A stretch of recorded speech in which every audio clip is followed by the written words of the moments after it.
عموماً ہمارے ہاں اس رجب کو کس مہینے سے یاد کیا جاتا ہے؟ کبھی اس پر توجہ ہی نہیں کی۔ معراج کا مہینہ، ایسے ہے کہ نہیں؟ اور یہ مہینہ جیسے ہی شروع ہوتا ہے تو عموماً ہمارے معاشرے میں واقعہ معراج کو ہی بیان کیا جاتا ہے، اور واقعہ معراج حضور سرور کائنات صلی اللہ علیہ وسلم کو اللہ نے معراج کروایا اور اپنے محبوب کو، اس بشر اور جن سے انسانیت سے تعلق رکھنے والے محبوب کو ایسے مقام پر لے گیا جہاں پر کسی انسان کے بس کی بات تو ہے ہی نہیں۔ فرشتے بھی ہاتھ کھڑا کر گئے، صرف فرشتے نہیں، فرشتوں کے سردار جبرائیل، اس نے بھی کہا بس میری پرواز کی انتہا ہے۔ تو اللہ جل شانہ نے اپنے محبوب کو اس مقام پر لا کر کے اپنے محبوب کی امت کو یہ پیغام دیا کہ تیری روحانیت کا مقام یہ ہے، تیری روحانیت کا مقام یہ ہے، تیری روح یہاں سے آئی ہے، تیری روح نے واپس یہیں پر آنا ہے، اور اپنی اس روح کو اس کے اصل مقام تک پہنچانے کے لیے میں تمہارے محبوب، تمہارے نبی، تمہارے نہیں، امام الانبیاء، انبیاء کے بھی نبی کو یہ معراج اس لیے کرا رہا ہوں تاکہ اس جدید دور کے اندر جدید سائنس نے ترقی کر کے چاند کو بھی مسخر کرنا ہے، لیکن ان کے لیے یہ پیغام چھوڑ رہا ہوں کہ مادیت میں ترقی جتنی مرضی کر لو، لیکن روحانی ترقی جو ہے وہ سدرۃ المنتہا سے بھی اوپر، جتنی بھی ترقی کر لو، لیکن حضور صلی اللہ علیہ وسلم کو یہ علویت اللہ نے عطا فرما کے بتلا دیا کہ تمہاری سائنس یہاں تک پہنچ سکتی نہیں ہے۔ یہ آپ صلی اللہ علیہ وسلم کا لازوال معجزہ ہے معراج، اور یہ آپ کی نبوت کی صداقت کی ایک بین دلیل ہے۔ تو میں عرض یہ کر رہا تھا کہ اس مہینے کے ساتھ ایک خاص مناسبت ہے۔ وہ خاص مناسبت یہ ہے کہ آقا نے اس کے لیے برکت کی دعا کی، اللہ نے اس امت کے لیے اس کو باعث برکت بنا دیا، اور اس میں یہ خاص واقعہ رونما کر کے اس امت کو، اپنے محبوب کے امتیوں کو یہ پیغام دے دیا کہ روحانی ترقی اگر چاہتے ہو تو وہ تمہیں جھکنے میں ملے گی۔ وہ تکبر غرور کے اندر اکڑ کر چلنے سے نہیں، بلکہ انتہائی عاجزی اور انکساری اختیار کرنے سے ملے گی۔ اور پھر جس عبادت کے اندر سب سے زیادہ عاجزی اور انکساری پائی جاتی ہے وہ نماز ہے، اور نماز واحد عبادت جس کو اللہ نے اپنے محبوب کو اپنے پاس بلا کر کے نماز عطا کی ہے، اور یہ رجب المرجب کے مہینے میں۔ تو اس لیے اس مہینے کو عام مت سمجھو، یہ تمہاری کامیابی کا پہلا زینہ ہے، تمہاری روحانی ترقی کی پہلی سیڑھی ہے۔ اس مہینے کے اندر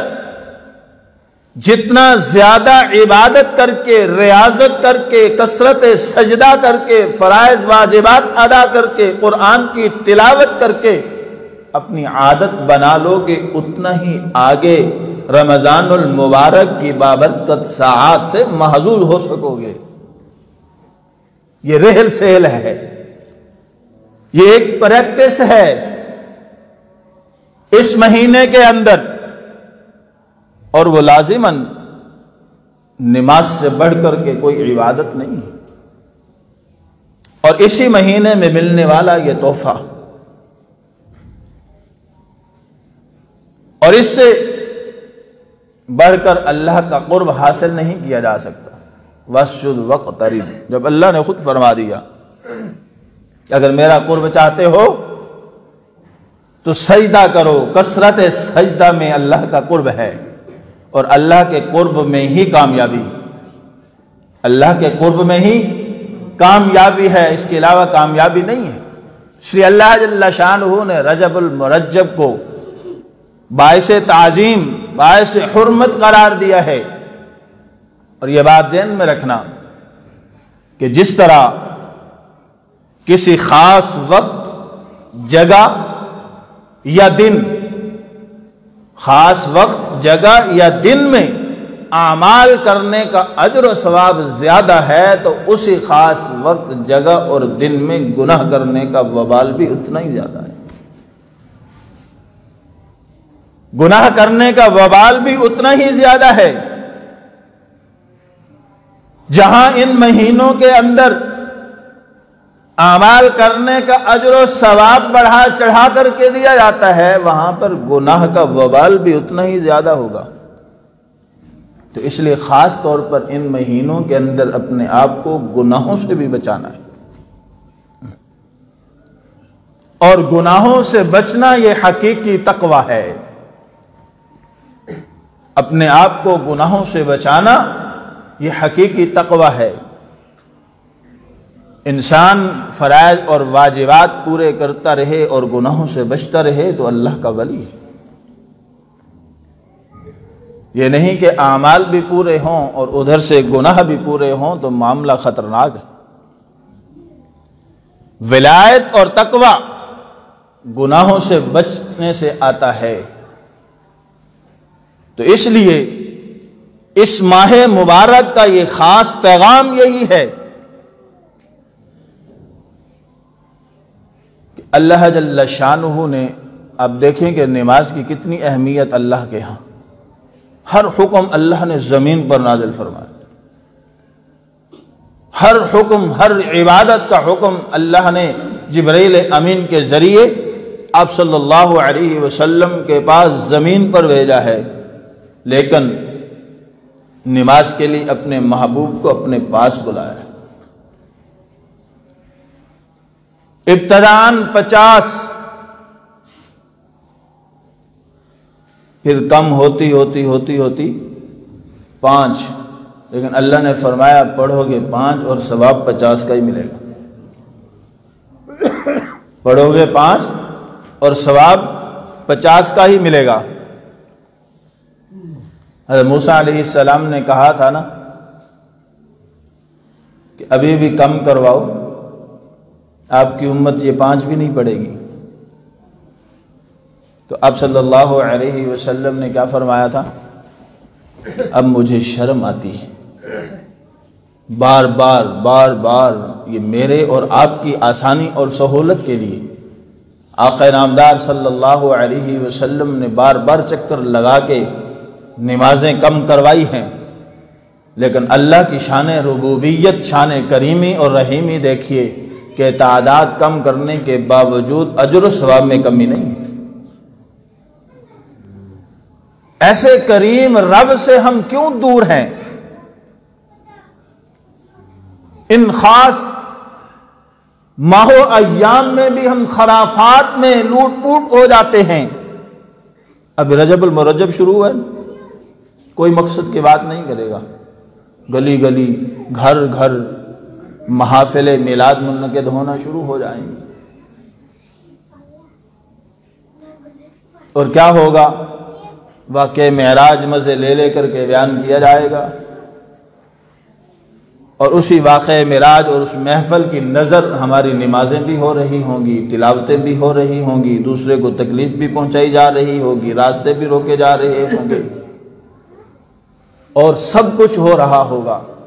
اور بیان کرنے والے کی جیب گرم ہو رہی ہوگی۔ تو بس ٹھیک ہے، جب تک جیب گرم ہوتی رہے گی تو مزے لے لے کر کے واقعہ در واقعہ بیان ہوتا رہے گا، اور جیسے ہی آمدن رک جائے گی تو بریک لگ جائے گی۔ خدا را اللہ جل شانہ نے یہ ماہ و ایام ہمیں اس لیے نہیں دیے، دنیا کے لیے نہیں، اس مادیت زدہ دور میں اس دنیا میں رہ کر کے روحانیت کو ترقی دینے کے لیے، اور وہ روحانیت کی ترقی کی معراج جو ہے،